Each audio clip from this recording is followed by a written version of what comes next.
कि आपको पता है कि मेड्स की जीआरशिप कितनी इंपॉर्टेंट जीआरशिप है और कितनी मतलब कितना ज़्यादा उसका इंटरेस्ट है जितने भी डेंटिस्ट होते हैं उनके सभी के बीच में मेड्स के अंदर जीआरशिप करने का बहुत इंटरेस्ट होता है कि भाई हम जीआरशिप के लिए जाए और मेड्स में गए, क्योंकि मेड्स एक डेंटल कॉलेज आपको पता है और कितना रेप्यूटेड डेंटल कॉलेज है इंडिया का। तो सभी जानते हैं कि भाई मेड्स में जीआरशिप करना चाहते हैं। ठीक है, सबसे पहले मैं चालू करता हूँ कि भाई बहुत लोगों के मन में क्वेश्चन होता है कि हम जीआरशिप के लिए जाएं ना जाएं, और अगर जाएं तो हमारी क्या, अगर हम पीजी की प्रिपरेशन कर रहे हैं तो वो तो हम पर नहीं होगी। तो सबसे पहले मैं ये बताना चाहूंगा कि जीआरशिप एक बहुत अच्छा एक आपके लिए प्लेटफॉर्म होता है कि जहाँ आप एक तो काम सीख पाते हैं। कुछ लोगों के मन में होता है कि भाई हम पीजी के लिए ना जाएं, या कुछ लोगों के मन में होता है कि पीजी के लिए जाएं तो हम पूरा डेडिकेटली टाइम पीजी को दें। पर ऐसा नहीं है, आप जीआरशिप के साथ साथ अपनी पीजी की तैयारी भी कर सकते हैं।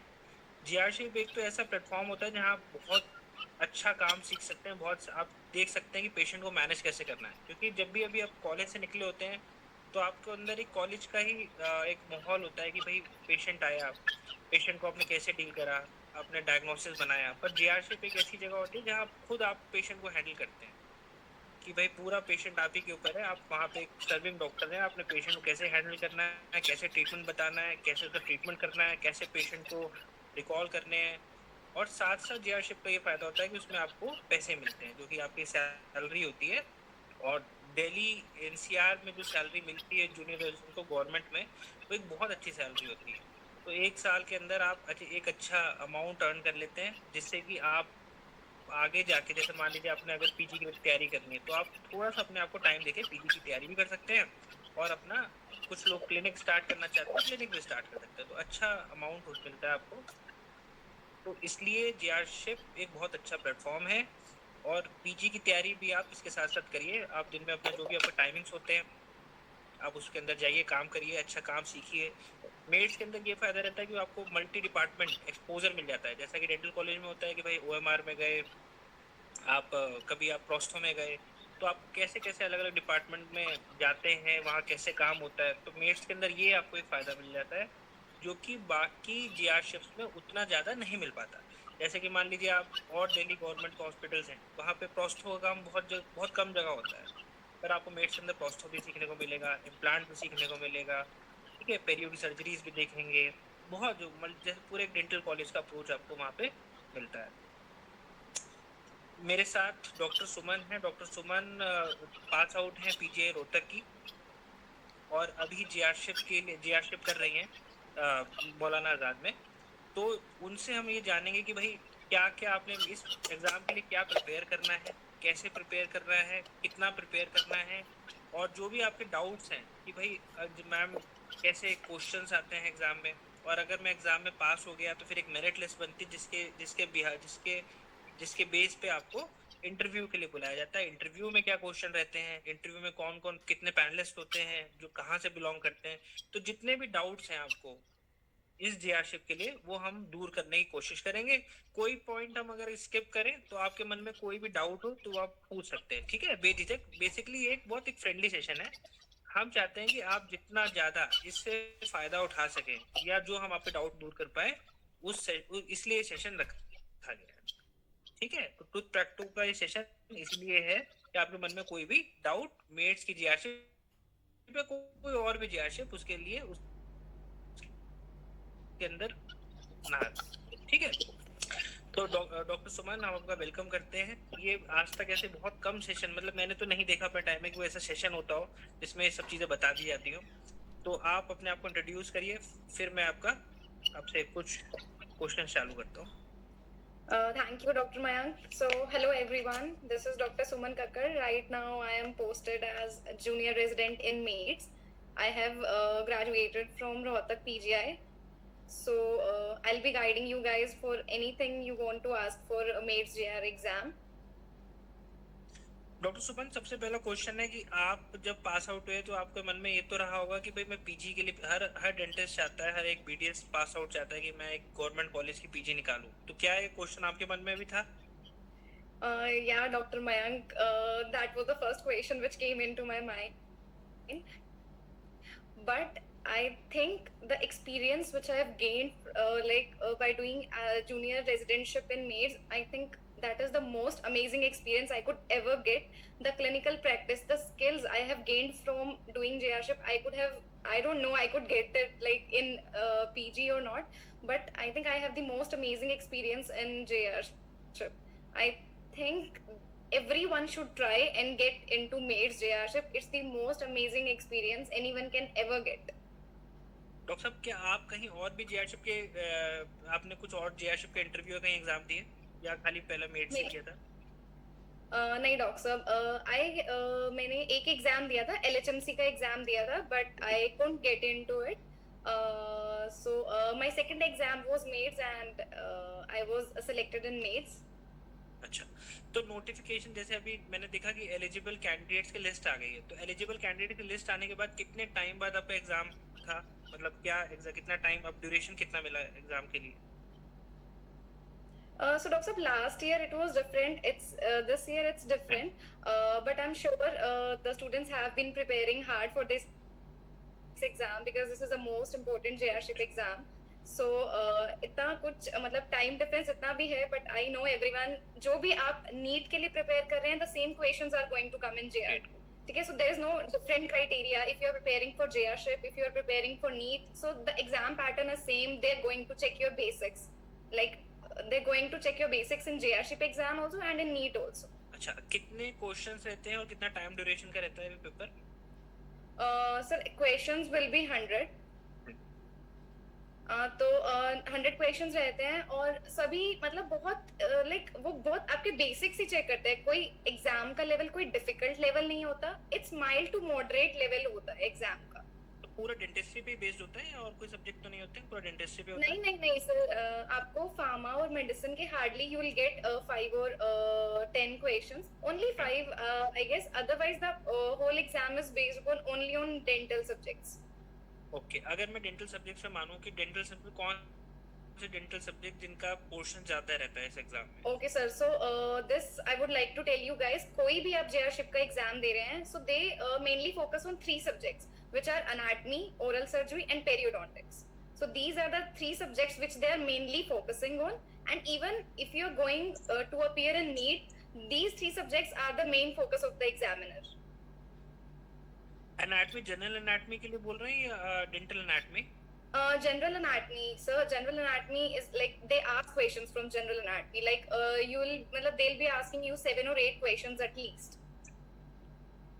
जैसे क्योंकि जनरल एनाटमी हमारा फर्स्ट ईयर का सब्जेक्ट रहता है, तो जनरल एनाटमी में अगर कुछ स्पेसिफिक बता सकें, कोई जैसे कि कोई स्पेसिफिक पोर्शन, जैसे हेड एंड नेक, हम वी ऑल नो कि head and neck is very important from our point of view, पर कोई स्पेसिफिक क्वेश्चन की जहाँ जैसे आदमी को जरा ढूंढना ना पड़े, अगर मुझे ये हमें नहीं पता कि पेपर कहाँ से आएगा, ठीक है, पेपर में कैसे, पर एक थोड़ा सा होता है कि नहीं ये इंपॉर्टेंट है, आपने एग्जाम में जाना तो ये जरूर प्रिपेयर करके जाना है, तो वो ऐसे 2-3 कोई टॉपिक जो आपको ध्यान में आते हो? Sir, 2-3 topics which are frequently asked, not even in MAIDS JRship. In every JRship, they are mainly focusing on like tongue topic, tongue, larynx, pharynx, like muscle anatomy. So these are the like basic topics. Like you can even answer today. मतलब ऐसे बहुत basic questions पूछे जाते हैं. Right. मैं ये बताऊंगा थोड़ा सा, मैं इसमें कि फेरेंजियल आर्ट्स बहुत इंपॉर्टेंट है, क्योंकि मैंने इतने सारे एग्जाम्स दिए हैं, तो development is very important part. जैसे डॉक्टर साहब ने बताया टंग की डेवलपमेंट, ठीक है, कौन से फेरेंजियल आर्ट से डेवलप कर रहा है, तो ये सारे क्वेश्चंस को जरूर प्रिपेयर अच्छे से करिएगा, ठीक है. हेड एंड नेक पार्ट और आपके जो जितने नर्व्स हैं, जैसे facial nerve is very important, कि उसका ओरिजिन कहाँ है, कहाँ से, तो ये सारे टॉपिक आपने नहीं छोड़ने. अगर एनाटमी की बात करना है, जनरल एनाटमी की, तो हेड एंड नेक की एनाटमी आपको अच्छे से प्रिपेयर होनी चाहिए. जैसे मैंने एक जनरल क्वेश्चन देखा कि फोरामेन ओवल से क्या क्या स्ट्रक्चर पास करते हैं, ठीक है, और फोरामेन मैग्नम से क्या क्या पास करता है, कौन से इनमें से स्ट्रक्चर फोरामेन मैग्नम से पास नहीं करता है, ठीक है. तो ये क्वेश्चंस हैं जो आप प्लीज उसको छोड़े ना, ठीक है. हेड एंड नेक की एनाटमी इज वेरी इंपॉर्टेंट.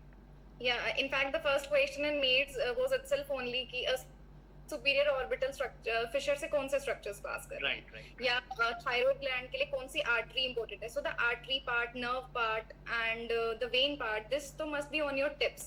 ये आपको सबका classification, maxillary artery का classification कि उसकी branches क्या हैं.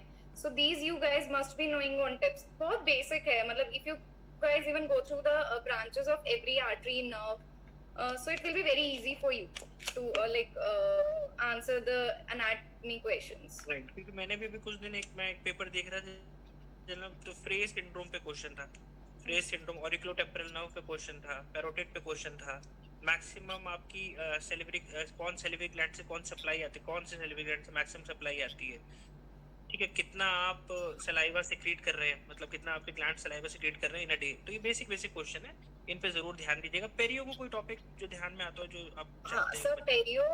पेरियो जैसे मैंने कहा, perio is the most important subject. मतलब इतना इस सब्जेक्ट का बहुत वेटेज है हर एग्जाम में, नीट में, एवरीवेयर। पेरियो का सबसे जो जंजीवा पार्ट है, सीमेंटम पार्ट है, बहुत बेसिक। मतलब ये आपको वैसे भी नॉर्मली भी आपको आता होगा, डेली रूटीन में हमें इतने क्वेश्चंस देखते हैं सीमेंटम के कि सीजे के टाइप्स कितने हैं, कौन सा मोस्ट अबंडेंट होता है पॉपुलेशन में, या पीडीएल की नर्व सप्लाई क्या है, पीडीएल की arterial supply to itself. So that chapter is very important. They didn't asking the medication for which medication is used in acute necrotizing ulcerative gingivitis. So they were they just wanted to check your कि आपका basic knowledge कितना है. They'll just pick one chapter and they'll ask you the most basic question, but they'll ask question from every chapter from perio. ये मैंने देखा, हाँ, periodontal fibre पे बहुत सारे क्वेश्चन आते हैं, ठीक है, पेरियोडोंटल फाइबर यानी पेरियोडोंशियम की एनाटॉमी, ठीक है, जिंजीवा, ये सब आप बहुत अच्छे से तैयार करें, ठीक है। और ये लोग बहुत बार ये गलती करते हैं, आप लोग मतलब जो लोग प्रिपरेशन कर रहे होते हैं वो लोग सारा time oral surgery is important, but पेरियो is also important, ठीक है। तो पेरियो के आप बेसिक क्वेश्चन जरूर, एनक बहुत इंपॉर्टेंट क्वेश्चन है, ठीक है, अपॉर्चुनिस्टिक इन्फेक्शन ऑफ एड्स है, तो इसी में काफी सारे क्वेश्चन बन जाते हैं, एनक का कौन सा ड्रग ऑफ चॉइस क्या है, ठीक है। तो पेरियो के जो मैडम टॉपिक बता रही है जरूर प्रिपेयर करें। ओरल सर्जरी स्पेसिफिक कोई topic? Oral surgery, sir, they put most of the questions from mid-facial fractures. It is very, very important topic. Mid-face fractures, like mid-face fractures हो गया, exodontia. Exodontia is also a very important topic. There were 4 questions from exodontia. And the thing is, you will get all questions in the dental pulse also. ठीक है, but you have to like आपके concepts बहुत clear होने चाहिए उस topic को लेके, ठीक है। एक्सोडोंशिया बहुत इंपॉर्टेंट है, mid face fractures, so these 2 chapters they were mainly focusing on. Otherwise you should know the difference between जो मार्जिनल रिसेक्शन एंड एवरीथिंग, कि कितना बोन का पार्ट कट होता है, how much part do we leave in this marsupialization, enucleation. So there was one question on marsupialization and enucleation. Right, यानी cyst और fractures important है, ठीक है। और एक्सोडेंशिया, थर्ड मोलर की सर्जरीज, ठीक है, जैसे विंटर वार्ड लाइन पे बहुत बार क्वेश्चन देख लेता हूँ, ठीक है। तो ये टॉपिक आप बिल्कुल भी ना छोड़े। एक्सट्रैक्शन इज बेसिक, एक्सट्रैक्शन के बेसिक प्रिंसिपल पूछ ले जाते हैं, ठीक है, कौन सा इंस्ट्रूमेंट किस प्रिंसिपल पे काम करता है, ठीक है। तो ऐसे टॉपिक हाँ बिल्कुल ना छोड़े। And the most favorite question of the examiner is like कि कौन सा ट्राइमेस्टर होता है जिसमें एक्सट्रैक्शन सेफ होता है. This is the most favourite question of the examiner. You will get this question in every exam.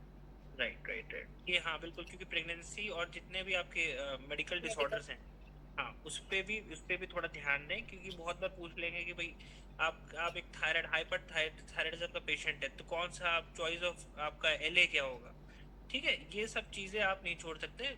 कोई आपसे ये नहीं पूछेगा कि बिल्कुल ही, पर बेस आपको जरूर पता होना चाहिए, ठीक है। अच्छा डॉक्टर साहब, एक क्वेश्चन हमेशा मेरे मन में था। मैं एक बार पीजीआई चंडीगढ़ का एग्जाम देने गया, तो आई नो कि मुझे इतने क्वेश्चन 50 से 60 क्वेश्चन आते थे, 100 क्वेश्चन का एग्जाम होता था। तो किसी ने बोला कि भाई 50 से 60 क्वेश्चन ही करने हैं, जितने आते उतने करने, नेगेटिव मार्किंग मत करना। तो मैं यही, इसमें भी एक क्वेश्चन है, क्या इस एग्जाम में नेगेटिव मार्किंग होती है और कितना हमें आता है, तो मैं चांसेस कितने ठीक रहेंगे? 100% तो किसी को भी नहीं आता, और कितना मेरा स्कोर रहे तो मेरा सिलेक्शन हो जाएगा?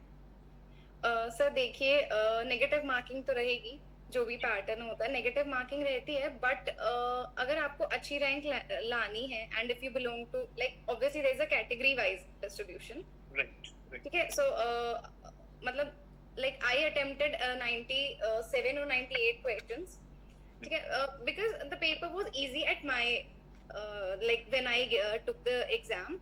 तो मतलब obviously depends on the difficulty level also कि आपको कितना attempt करना है, but if the paper is mild to moderate you can easily go for 95 if you want a good rank or if you want to be in top 15 or top 18 or 20 students, मतलब you can get around 90 or 85 but not less than 85. ठीक है, 85 is the last, मतलब 85 is like I am saying max, but 88 or 90 should be the attempt.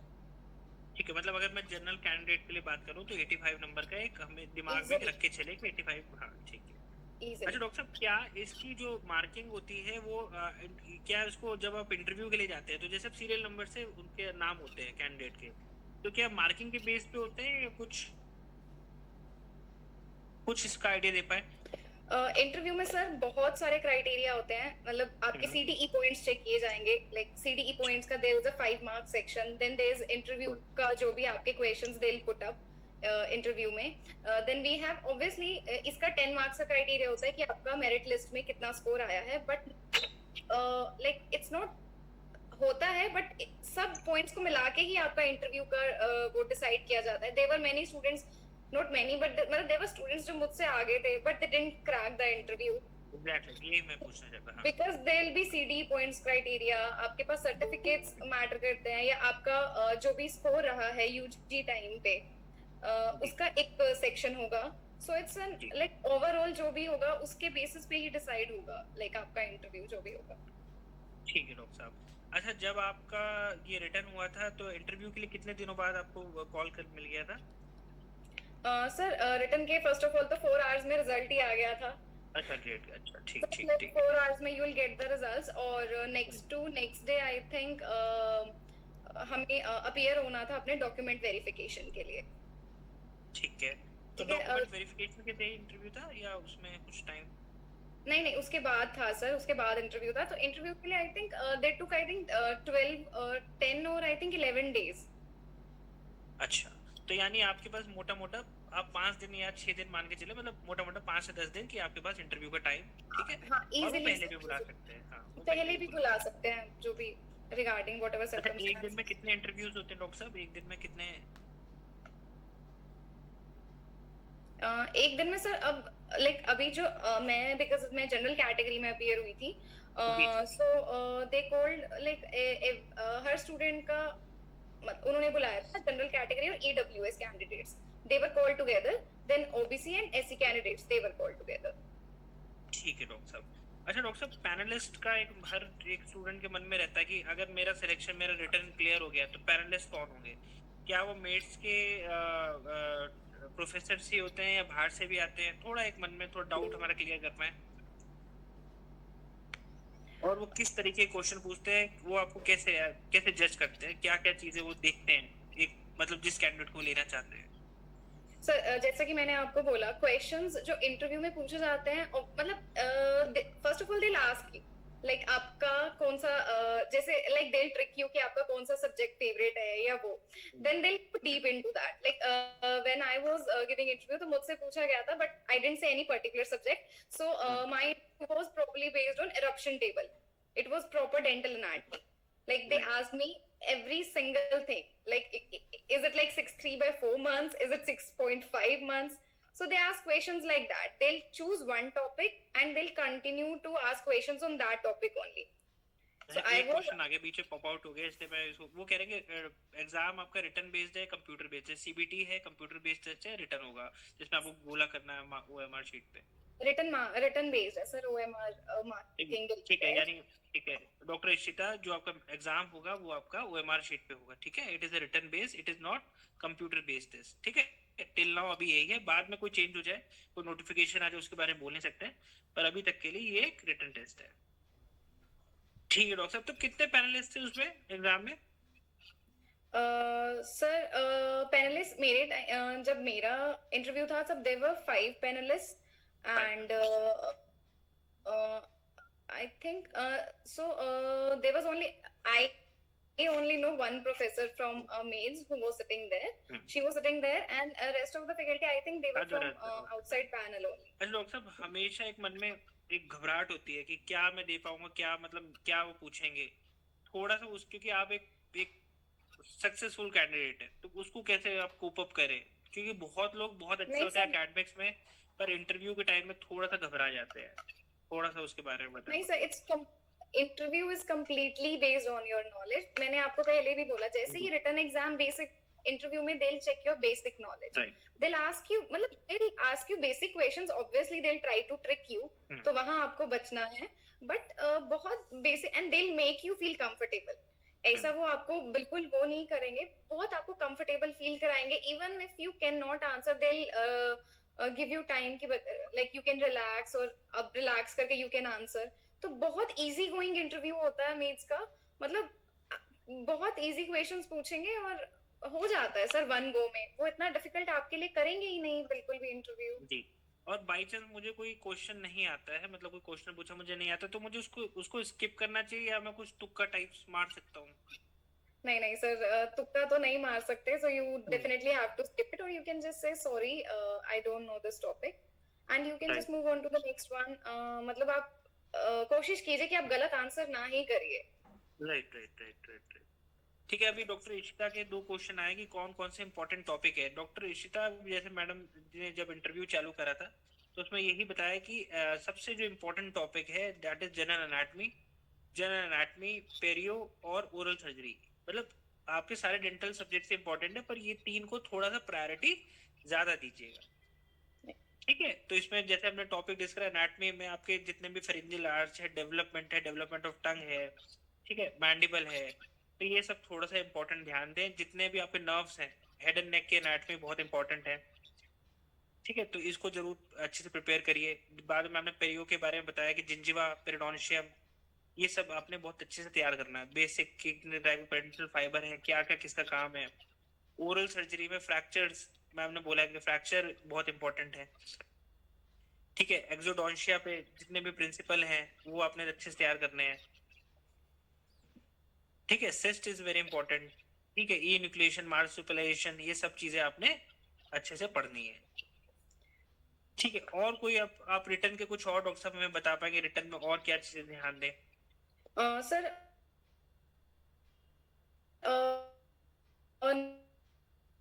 Next जो subject important है, public health dentistry से questions आए थे। Questions from dates की dentist act कब आया था, and caries activity test they asked in exam, and then standard deviation भी, मतलब epidemiology, biostatistics. So there 2-3 questions from these chapters also. ठीक है, so this is also a weightage वाला chapter, weightage वाला public health subject. है, तो हाँ ठीक है। पीसीडी भी आप सब लोग जरूर करके जाइएगा, because it is frequently asked अब के टाइम राइट पे। राइट। और मेड्स का पब्लिक हेल्थ बहुत ही मतलब फेमस भी है, डॉक्टर मोहंती, देवाशीष मोहंती, तो बहुत ज्यादा एक्टिव है। और वो नेशनल वहाँ, क्योंकि मेड्स में जितना मुझे पता है टोबैको स्टेशन सेंटर भी है, क्योंकि पूरे इंडिया वहां से चीजें लेता है कि भाई टोबैको को कैसे कंट्रोल करे। ठीक है, तो ये जरूर पढ़ के जाए। 5 R जो होते हैं, 5 A's होते हैं, इट तो ये इज आपने बहुत अच्छे पढ़ना, क्योंकि बहुत बार सर इंटरव्यू में बैठते हैं। तो public health is very important. जैसे मैम ने बोला कि जितनी डेट्स हैं, ठीक है, वर्ल्ड टोबैको डे क्या है, कब आया, या आपका उसकी क्या इस बार थीम क्या थी, वर्ल्ड हेल्थ डे कब आया, डेंटिस्ट डे कब आया, और उनकी थीम क्या थी, तो ये जरूर अच्छे से प्रिपेयर करें। ठीक है, बहुत बार आईडीए पे क्वेश्चन पूछ लेते हैं, इंडियन डेंटल एसोसिएशन पे क्वेश्चन आ जाते हैं।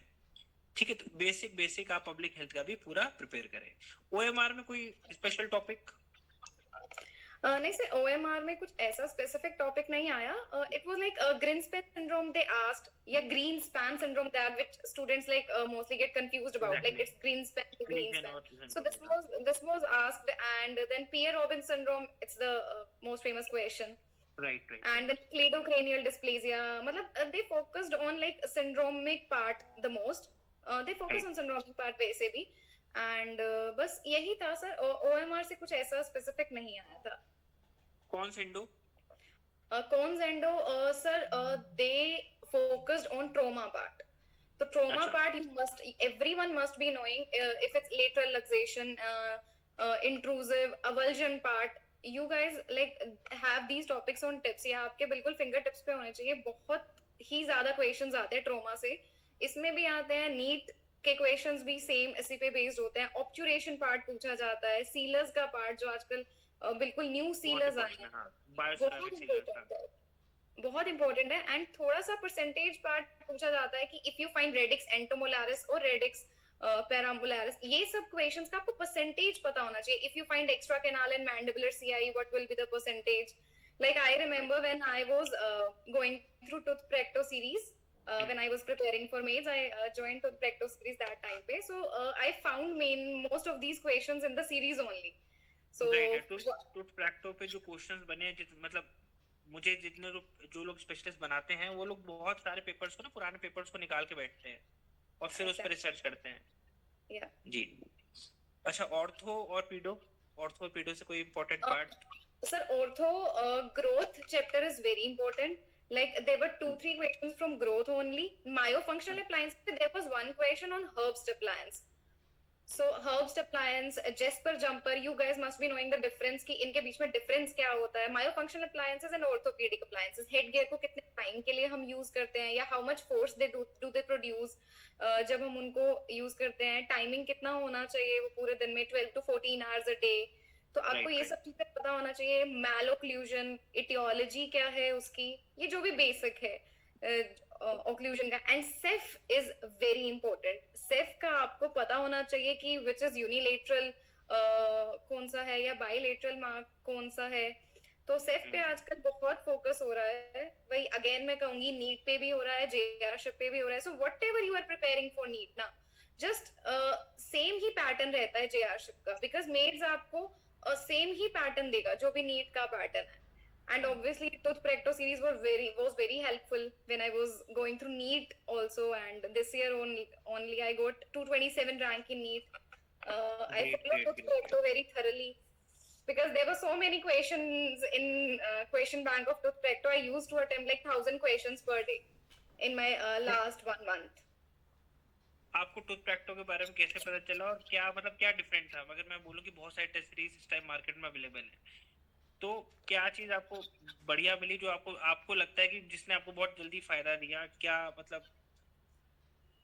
So the questions, first of all, I didn't have to go here and there for the like questions. They were all like piled up. There was such a like पूरा collection था, बिल्कुल एक ऐसे piled up. मेरे को मतलब मुझे पूरा एक टेस्ट सीरीज मिली थी कि हाँ ये टेस्ट सीरीज है.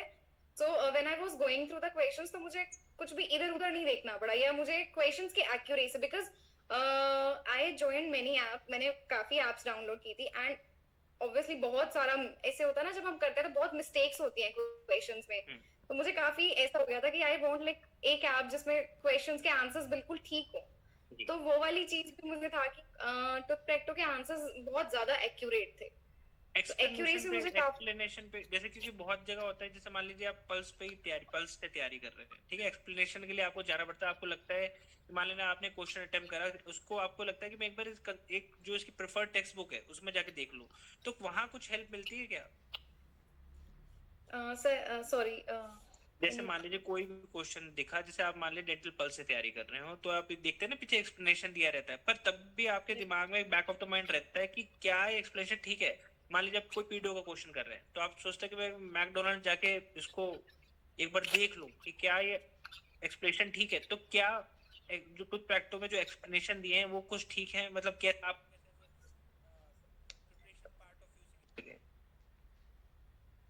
सर टूथ प्रैक्टो के एक्सप्लेनेशंस, मैंने जितने मैंने क्वेश्चंस लाइक INICT के क्वेश्चंस देखे हैं, या जो भी मैंने किया है, सो दे वर वेरी अमेजिंग. जितना पार्ट मैं कर पाई थी, बिकॉज रिसेंटली मैंने नीट के लिए भी इनके टेस्ट सीरीज फॉलो की है टूथ प्रैक्टो की. तो एक्सप्लेनेशन पार्ट वाज अमेजिंग. मतलब मुझे ऐसा था कि अगर मैं एक टॉपिक पे क्वेश्चन पूछा हुआ है, सो दे वर क्लियरिंग माय एवरी डाउट कि उस टॉपिक से ये क्वेश्चन आ सकता है. So that was very helpful कि मुझे उस टॉपिक के लिए स्पेशली मतलब डेंटल पल्स खोलने की या कोई स्टैंडर्ड बुक खोलने की नीड नहीं फील हुई. Because last year I used to open the books and it took a lot of my time. So when I joined Tooth Precto, तो वहाँ पे explanation बहुत sorted था कि इस ये टॉपिक उन्होंने पूरा एक्सप्लेन किया हुआ था. राइट. अगर एक्सप्लेनेशन ठीक होती है तो आपके 2-3 क्वेश्चन और प्रिपेयर हो जाते हैं. एग्जैक्टली. और पल्स में भी मैं इतना, मतलब जैसे पल्स में क्वेश्चंस में दे राइट ना कि इस पेज पे ये एक्सप्लेनेशन है, या इस पेज पे ये, sometimes they don't write the explanation. तो वो बहुत मुश्किल हो जाता है करना सिर्फ पल्स. तो एक मतलब यू वांट दैट ऐप कि हाँ सब कंसाइज्ड हो, सब एक में मिल जाए आपको वो पूरा मटेरियल। यानी यही बेसिक है कि टूथ प्रैक्टो की जो कि मेट की सीरीज है, टेस्ट सीरीज है, या जो INI CT की सीरीज है वो बहुत हेल्पफुल रही आपके लिए। अच्छा डॉक्टर साहब, और कोई क्वेश्चन, मतलब मैं इतने जो आपके पार्टिसिपेंट जुड़े, कोई आपका स्पेसिफिक क्वेश्चन जो आपको हेल्प कर पाए, प्लीज आप पूछें। कोई आपको क्वेश्चन जो आपके दिमाग में आ रहा हो। Doctor Preeti, doctor Shreyasi, doctor Sachish, doctor Ishita. हाँ, डॉक्टर वृंदा का एक क्वेश्चन है, ma'am I got 1099 rank in NEET. तो डॉक्टर साहब इसके बारे में क्या, मतलब आगे क्या पूछना चाहते हैं कि क्या इसमें सिलेक्शन चांसेस हैं कि नहीं है?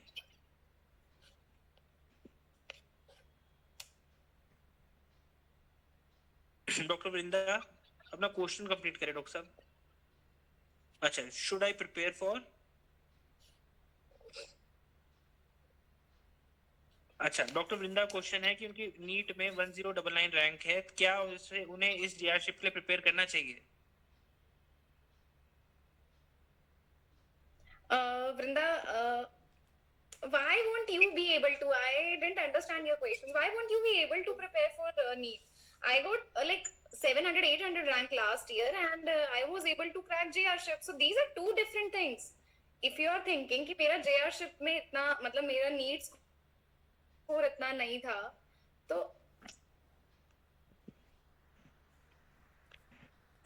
हाँ नहीं, वो ठीक है, वही क्वेश्चन पूछेगी वो कि थोड़ा सा ये है कि मेरा नीट स्कोर उतना अच्छा नहीं था, क्या मुझे जीआरशिप के लिए जाना चाहिए? तो वही डॉक्टर साहब उस थोड़ा सा उस पे आप अपना जी।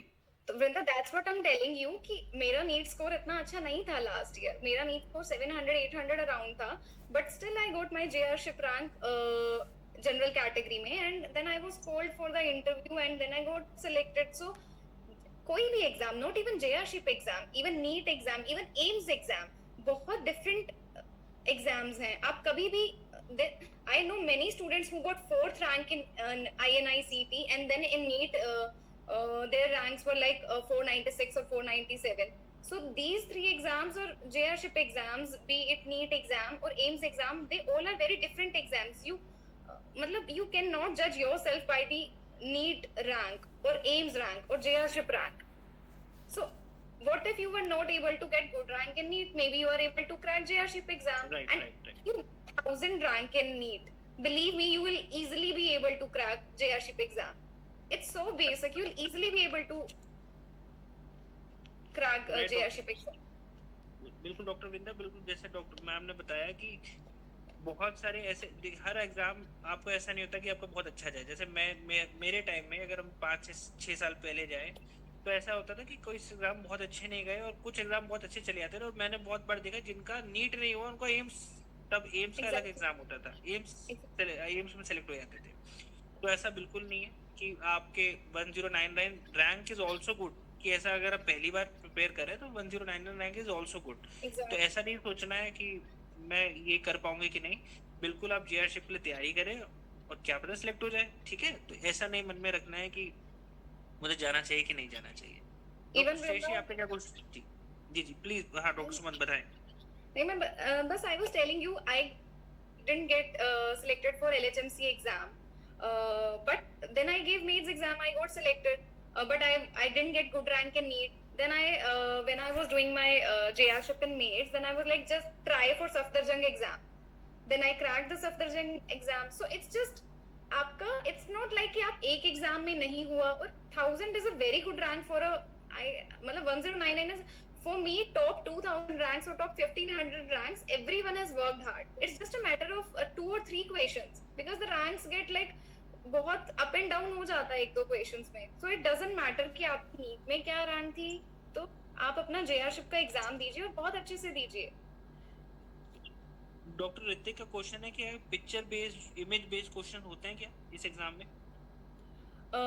जेआरशिप में इतना ज्यादा क्वेश्चंस नहीं होते। Yes, there were 2-3 questions, but इतना ज्यादा क्वेश्चंस नहीं होते। बट नीट में बहुत पिक्टोग्राफिकली क्वेश्चंस आते हैं, या आईएनआई में बहुत क्वेश्चंस आते हैं। वही अगेन आई विल से कि when I was going to tooth Practo series, तो एक पीवाईक्यू सेक्शन था। So in my last 14 or 15 days I was very tensed about PYQs. So I just went through the questions and I just looked at the pictures. Like daily, I used to see the pictures for like half an hour, and I was able to do the pictographic questions and NEET also in AIMS also. So series बहुत helpful थी मेरे लिए इस मेरी journey में. तो आप जेआरशिप में इतने क्वेश्चंस नहीं आते हैं ऑनेस्टली इसके पिक्टोग्राफी इनमें क्वेश्चन उतने ज्यादा नहीं होते. ठीक है नहीं डॉक्टर शेषी, आपका क्वेश्चन आपका एक बार रिपीट करेंगे क्वेश्चन. डॉक्टर शेषी, आपने कुछ आपकी क्वेरी थी.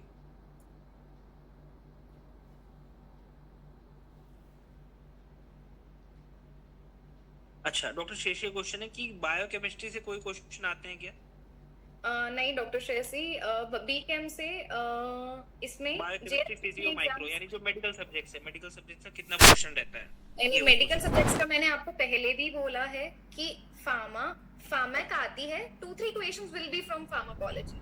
ठीक है, but they will be so basic. I told you they will ask you question like what is the drug used in acute necrotizing ulcerative gingivitis. That is a question which is a mixture of like perio का और pharmacology का question. सो ऐसा वो आपसे वही questions पूछेंगे जो आपके डेंटिस्ट्री में ड्रग यूज होती है. ठीक है, और मेडिसिन से या जनरल सर्जरी में आई वुड लाइक टू से कि एक टॉपिक थायराइड एंड सिस्ट पूछा जाता है, तो थायराइड एंड सिस्ट आप एक बारी थरली आप कर लीजिए. और मेडिसिन से there were as such no questions. Like when I gave the exam तो कोई क्वेश्चंस नहीं थे, बट जनरल एनाटॉमी जैसे सर ने आपको बताया है कौन कौन से इंपॉर्टेंट टॉपिक्स हैं, तो जनरल एनाटॉमी बहुत इंपॉर्टेंट है. But biochem and micro, even if micro comes you will be able to attempt it, क्योंकि बहुत इजी क्वेश्चंस आते हैं कि अपॉर्चुनिस्टिक इन्फेक्शन कौन सा होता है एड्स में, जैसे सर ने बोला, तो कैंडिडियासिस, ये वो बहुत बेसिक होगा, वो आप कर लोगे. कुछ ऐसा डिफिकल्ट पार्ट या इनफैक्ट मॉडरेट भी नहीं आता, बहुत एक आधा क्वेश्चन आएगा वो आप इजीली अटेम्प्ट कर. मोरल ऑफ दिस डिस्कशन है कि भाई ज्यादा आप डेंटल सब्जेक्ट्स पे ध्यान दें अभी, क्योंकि टाइम जैसा है. ठीक है, इनको जो प्रोस्थो के कुछ इंपॉर्टेंट टॉपिक्स हैं. Yeah, I was going to come on the prosto part only. तो pontics और finish lines इस पे क्वेश्चंस थे. pontic में बहुत इजी क्वेश्चन आया था, वही कि एक्सट्रैक्टेड सॉकेट में हम कौन सा pontic यूज कर सकते हैं, या फिनिश लाइन का क्वेश्चन आया था पीएफएम में कौन सी फिनिश लाइन हम देते हैं, या टेपरिंग का क्वेश्चन आया था कि how much is the ideal taper और recommended taper for that matter, क्योंकि दोनों का मतलब they were playing with it जैसे डेंटल पल्स में है. एक बात मैं और बोलूंगी आपको कि every question was framed from dental pulp, कुछ भी बाहर से नहीं था, कुछ भी क्वेश्चन बाहर से नहीं था. तो आप अपना डेंटल पार्ट पे ही फोकस करिए. पूरे जितने भी क्वेश्चंस हैं you can go through your dental pulse like 2-3 times, आप कर लीजिए, तो you will get a good score of 350 और 360 अगर आप अपनी dental pulse thoroughly, because you guys have given NEET, so obviously आपको काफी आइडिया होगा कि क्वेश्चंस क्या हैं, तो बिल्कुल सेम पैटर्न ही रहेगा. तो एफपीडी से ये आता है. कंप्लीट डेंचर से they'll be asking you fricatives, labiodental fricatives या linguodental fricatives पे there was this question. तो ये क्वेश्चन पूछा जाएगा, या इमीडिएट डेंचर पे या जिफी डेंचर पे there was question, relining rebasing पे there was this one question. So वही बेसिक क्वेश्चन ही पूछा जाएगा इस पे भी. एंड आरपीडी पे you must be knowing clasp and rest. So there was this question from rest कि कितना कौन सा रेस्ट यूज होता है इंसाइजर्स पे, या which is the best rest, lingual या इंसाइजल. तो ये क्वेश्चन रेस्ट पे आया था. और सो प्रोस्तो से बस यही आएगा, क्लास्प, इनडायरेक्ट रिटेनर, थोड़ा सा डीप में थोड़ा आ जाता है इनडायरेक्ट रिटेनर पे क्वेश्चन. राइट. मैं भी यही बोलूंगा, देखिए क्या होता है कभी कभार कि हमारे पास टाइम बहुत कम होता है, तो जितने क्वेश्चंस लगाते हैं ना उतना आपके चांसेस बढ़ जाते हैं. ठीक है, जब टाइम कम हो तो आप ज्यादा से ज्यादा क्वेश्चन लगाएं. तो बहुत बार होता है कि जो क्वेश्चन जैसे जो टेस्ट सीरीज में क्वेश्चन होते हैं वही उठ के बिल्कुल आ जाते हैं. जैसे मैडम बार बार बोल रही है पल्स या टेस्ट सीरीज के क्वेश्चन, या जो उन्होंने क्वेश्चन वहाँ टेस्ट सीरीज प्रैक्टो की टेस्ट सीरीज में देखे वही उठ के आ गए. तो ठीक है, टेस्ट सीरीज ज्यादा जब टाइम कम हो तो बार बार टेस्ट सीरीज से क्वेश्चन करें. ठीक है, किसी क्वेश्चन 100 क्वेश्चंस ही आते हैं, 100 क्वेश्चंस हैं इस एग्जाम में. हाँ, लाइक आई टोल्ड यू, अभी तक के तो ये कि 100 क्वेश्चंस ही हैं इस एग्जाम में. बाकी कोई चेंज होता है तो वो तो आपको मेट्स के द्वारा बता ही दिया जाएगा. डॉक्टर श्रुति, डॉक्टर विवेक, डॉक्टर ऋतिक, डॉक्टर आपका कोई question? Good evening, sir. Good evening, ma'am. Can you hear me? I have 2 questions to ask. So far the session was so informative. Thank you both of you for inviting us with so many important topics. My question is, ma'am, you mentioned about the CDE points. Is that refers to whatever the conferences we have attended, paper presentation or anything we have given, like certificates we have got based on that, or that CDE point is only how much marks you got during your BDS sessions? And are there any benefits if you have completed some research project in your BDS journey? Can you please elaborate on that? And my second question is, you mentioned that there are 100 questions. The how much marks the per question carries? Like, what's the highest marks? And negative marking is like how much negative marking is there? So answering first your Thank you. second question, what's Viveka? So there were 100 questions. Each question carries 4 marks, and वही neat pattern होता है. 1/4 negative marking will be there. So try not to attempt the questions जिसमें आपको doubt है, because obviously वो आपका rank decider होते हैं. एंड आपका फर्स्ट क्वेश्चन, ये वृंदा, विवेका, बहुत मैटर करता है कि आप, मतलब बहुत मैटर नहीं, बट समवेयर इट मैटर्स, क्योंकि 5 और 10 मार्क्स का आपका होता है वो जो सेक्शन होता है कि आपके सीडीई पॉइंट्स कितने हैं या आपका रिसर्च वर्क कितना है. तो ये मैटर तो करता है, बट इतना नहीं करता, क्योंकि आप देयर विल बी 5 सेक्शंस. आपका यूजी स्कोर, आपका मेरिट स्कोर कितना है, आपका इंटरव्यू में कॉन्फिडेंस, आपका इंटरव्यू कैसा है, कि आपसे आपने उसमें कैसा आंसर किया. सो बहुत सारे होंगे. So it's just a part of that interview. Like 5 और 10 मार्क ज्यादा मैटर नहीं करता. I had the highest CDE points, like 14 CDE points I had. वहां सभी कैंडिडेट्स में मेरे सबसे ज्यादा सीडीई पॉइंट्स थे, बट स्टिल मेरी रैंक उससे ज्यादा मैटर नहीं हुई. कुछ हुई, पर ज्यादा मैटर वो नहीं करता है. आपका इंटरव्यू जो है वो आपका कॉन्फिडेंस और आपकी नॉलेज आपके इंटरव्यू से बेसिकली चेक करते हैं. बाकी सब सेक्शंस 5 और 10 मार्क्स कैरी करते हैं, या आपके मेडल्स कितने हैं, जो भी एकेडमिक मेडल्स हैं, आपका रिसर्च वर्क कितना है, वो 5 सेक्शन मार्क कैरी करते हैं. बट आपका मेरिट स्कोर अच्छा होना चाहिए, और आपका जो ये वाला है, क्या कहते हैं, इंटरव्यू आपका कैसा गया है, वो बहुत मैटर करता है. ठीक है. अच्छा, एक क्वेश्चन आया है डॉक्टर वृंदा का कि डीएडीएच से कोई क्वेश्चंस आते हैं क्या? डेंटल हाँ, anatomy, dental squad. DADH, as I told you, मेरा पूरा इंटरव्यू का वाइवा डीए पे गया था. सो माय लाइक पूरा का पूरा वाइवा मेरा डीए पे गया था. स्टार्टिंग फ्रॉम इरप्शन टेबल से एवरीथिंग. इरप्शन टेबल से कितना क्या था, क्राउन का like first evidence of calcification क्या था, then they asked me tetracycline कौन कौन सी एजेस पे इफेक्ट करेगा. तो DA is very important. Even if in interviews, or not even in interviews, written part में भी DA बहुत important है. I remember this one question from DA. What is the steepest curve? मतलब where do you find the most steep, मतलब the steepest curve. तो ये question था. ये वही टेट्रासाइक्लिन वाला question is the favourite question of the examiner, कि वो कौन सी एज पे इफेक्ट करता है, या वो आपको एक स्पेसिफिक एज दे देंगे, तो इस एज ग्रुप में कौन कौन से टीथ अफेक्टेड होंगे, वो चीज पूछ लेंगे. या कौन सा आपको सबसे ज्यादा मोर्फोलॉजी में कौन सा टूथ डिफर करता है, प्राइमरी परमानेंट डेंटिशन में क्या होता है. तो DA is very very important guys, for every exam DA बहुत इंपॉर्टेंट है. डॉक्टर श्रुति का एक क्वेश्चन है कि वो पीडो और पीएचडी से, वही डॉक्टर साहब, पीडो से डॉक्टर साहब ने बताया है कि आपका पीएचडी से जितने भी आपके इम्पोर्टेंट डेट्स हैं, ठीक है, वो आप अच्छे से याद कर लें. जितने भी इम्पोर्टेंट डेट्स हैं, तो वर्ल्ड टोबैको डे कब मनाया जाता है, या केरीज एक्टिविटी. हाँ, प्लीज मैम, प्लीज बताएं. हाँ सर, केरीज एक्टिविटी टेस्ट आप ध्यान रखिए, क्योंकि एक क्वेश्चन आया था स्नाइडर्स टेस्ट में कौन से डाई यूज होती है, या जो भी केरीज एक्टिविटी टेस्ट, लाइक उससे आपको 1 मार्क या मतलब 1 या 2 क्वेश्चंस आते ही आते हैं. स्नाइडर्स टेस्ट हो गया, या बाकी जितने भी टेस्ट है, लैक्टोबैसिलस टेस्ट पे क्वेश्चन आता है, वो आपको पता होना चाहिए. आपको सैम्पलिंग पता होनी चाहिए. जब जो बहुत ज्यादा क्वेश्चन आपको भी पता पूछा जाता है कि पाथ फाइंडर सर्वे में कितनी, कौन सा इंडेक्स है, मतलब कौन सी एज ग्रुप्स इंक्लूड होती है, या कौन सा सैम्पलिंग यूज होता है, जो इस बार का नीट का भी क्वेश्चन था. तो ये चीजें आपको, स्टैंडर्ड डेविएशन, आपको फॉर्मूलाज जो है वो टिप्स पे होने चाहिए, whether is coefficient of variance, या स्टैंडर्ड एरर क्या होता है, स्टैंडर्ड डेविएशन क्या होता है. तो ये सिर्फ इतना ही आपको, अगर आप इतना भी ऊपर से लाइक सुपरफिशियली पढ़ जाते हैं, तो you will be able to crack the exam. ज्यादा डीप नहीं, बट ये सब चीजें आपको पता होनी चाहिए कि हर चैप्टर का सुपरफिशियल तो आपको नॉलेज सब होनी चाहिए. मतलब you have to go thoroughly through each chapter.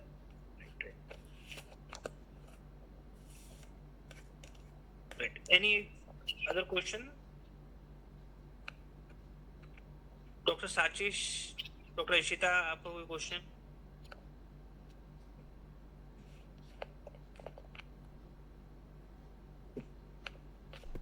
मैं आप लोगों को इन्फॉर्म करना चाहता हूँ कि अभी कुछ दिन बाद INI-CT पे भी एक सेशन होने वाला है। जो पिछले साल की INI-CT की रैंक 10 है, वो कुछ आपको डाल दिया जाएगा कि कब वो भी एक सेशन लेंगी। ठीक है, तो उससे भी आपको काफी फायदा मिल सकता है। और INI-CT की टू की टेस्ट सीरीज भी आ गई। ठीक है, तो आप वो भी ऑप्ट कर सकते हैं। हाँ, एक क्वेश्चन आया, क्या मैडम एक बार फिर से क्वेश्चन रिपीट करेंगे?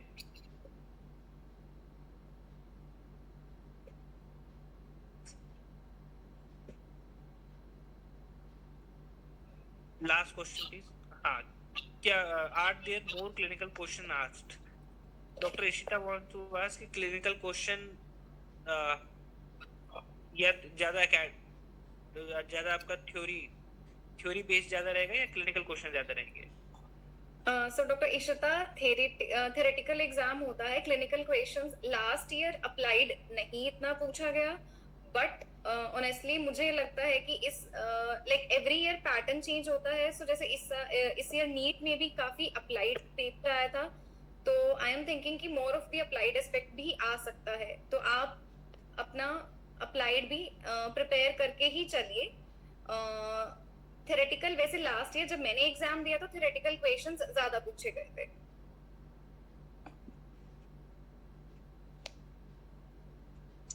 Thank you doctor Ishita, thank you. कोई क्वेश्चन आप लोगों के मन में आ रहा हो, जो भी कुछ आ रहा हो, प्लीज पूछ सकते हैं। Don't hesitate, please you can ask.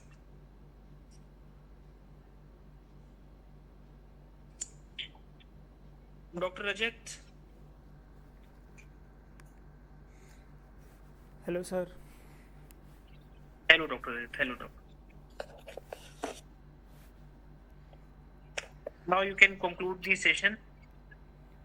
Just a small announcement to everyone that in our INI-CT series, we have already given the test papers of last 20 years, and also the explanations are being added by itself from Dr. Suman Kakkar. She is our educator and also the content creator in our team, and she is also adding the explanations of all the test series and also the questions in the doubt section which you are guys putting in the test series. They are being personally answered by ma'am. So she is personally giving the time, taking time out of her JRship and writing those answers for you and solving those doubts. And also you guys can directly approach us on our WhatsApp number. And also in the INI-CT series, in next week we will be having one more guidance session from the INI-CT rank 10 2021, and we will be posting all the details about it, and it is also exclusively for the INI-CT test series members. So if you are interested in joining those series, then definitely choose our INI-CT test series also. They are also very helpful if you are preparing for INI-CT exam also. Thank you so much, and if there is any other doubt, you can directly post us on the doubt section. We will definitely help you with that. And thank you for joining. Thank you everyone. Thank you so much, ma'am. Thank you, Dr. Mayank Sagar sir. It was really helpful session for everyone, and I hope that everyone will get benefit out of it.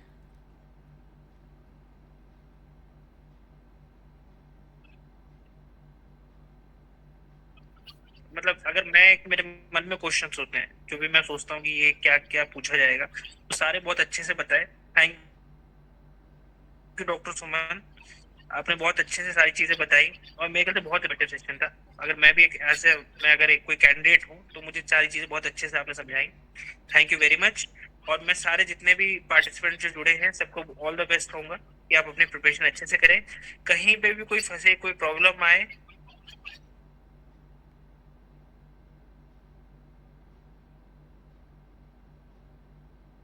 तो goodbye, thank you very much.